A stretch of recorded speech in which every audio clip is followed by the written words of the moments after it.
What's up, monkeys? My name's Shane and you're watching The Lever Monkey.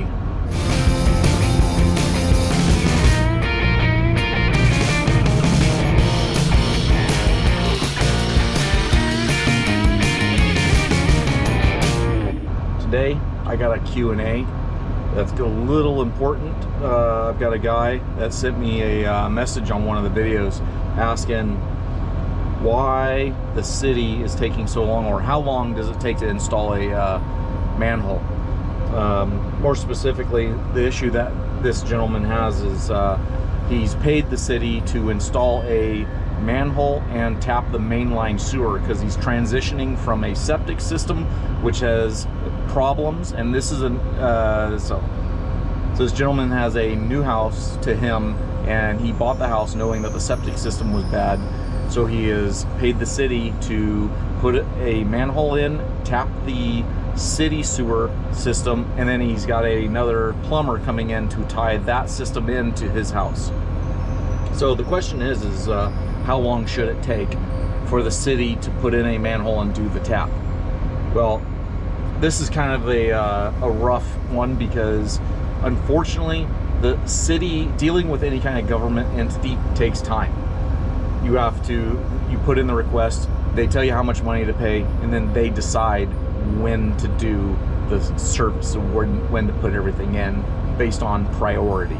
Maybe they have an emergency. So in the email he sent me, he said that they had an emergency, pulled their crew off of his job, and they went to do something else, and he's still waiting for them to come back and finish the work. So what they've done so far is they came in and they did 2 potholes. I'm guessing they located the main and maybe located existing utilities. That's what we all do. We do a potholing prior to starting the job. Then we send off all the information to an engineer. The engineer checks to make sure that there's nothing in the way of the new line that's going to be installed and where the manhole location is going to be.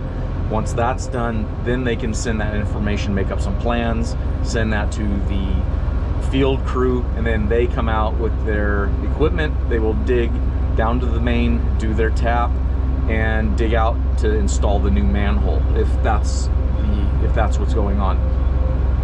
So once that's done, then you have a plumber come out.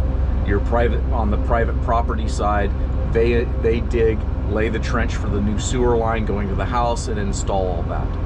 Now, the problem with all this is that you're at the whim of the city.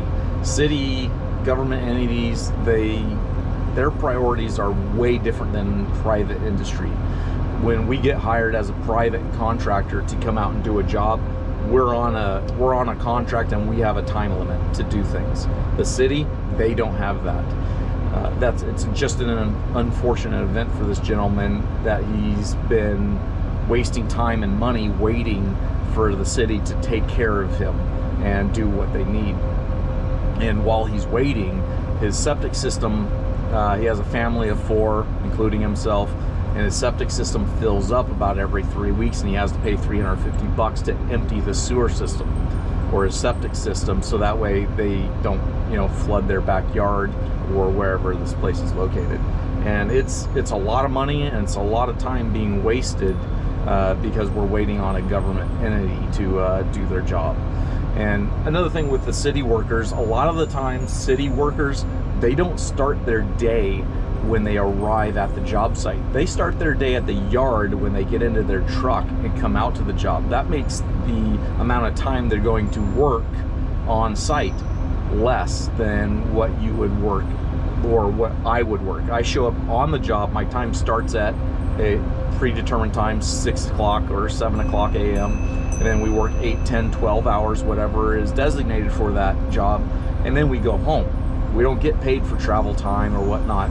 And these guys, they get paid from the yard to the site and then back to the yard. So their days are much shorter when they're on site. And it kind of sucks, but that's what you have to deal with when you deal with some of these cities that don't allow private contractors to do the complete tie-in. If I'm guessing that the city he lives in, the city requires that the city workers do the tap and install the manhole and everything out in the street to his curb in front of his property. And then from there, he's on private property, so now he can do his tie-in to the new manhole and to his house, and then service will be on. And it's just kind of a pain, and I feel for you, man, but that's the way the world works for this kind of business. And we, even with us as a large contractor, we do certain cities, like the city of Modesto, they require that or it's not a requirement, but they won't allow us to do a tie-in to an existing water system. The city water district has to come out. We lay all the lines, lay up right to the connection point, and they do the finished tie-in.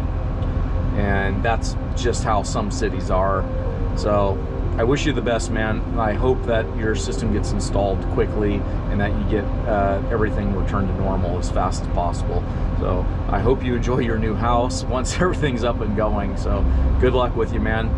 So for the rest of you guys, like, subscribe, hit the little tinker bell, get notifications of new videos. And if you have questions for me, send them to me. I'll have the email link down below, or you can send, or you can just post a question down in the comments. If you guys have any comments about this situation, you know, if you got any ideas to help this gentleman out with his issue, just throw it down in the comments, and I'm going to send him a link to this video so he can read all your comments. Thanks again, guys. Talk at you later. And hell, I forgot my ending. Keep your butt level and your ditch straight.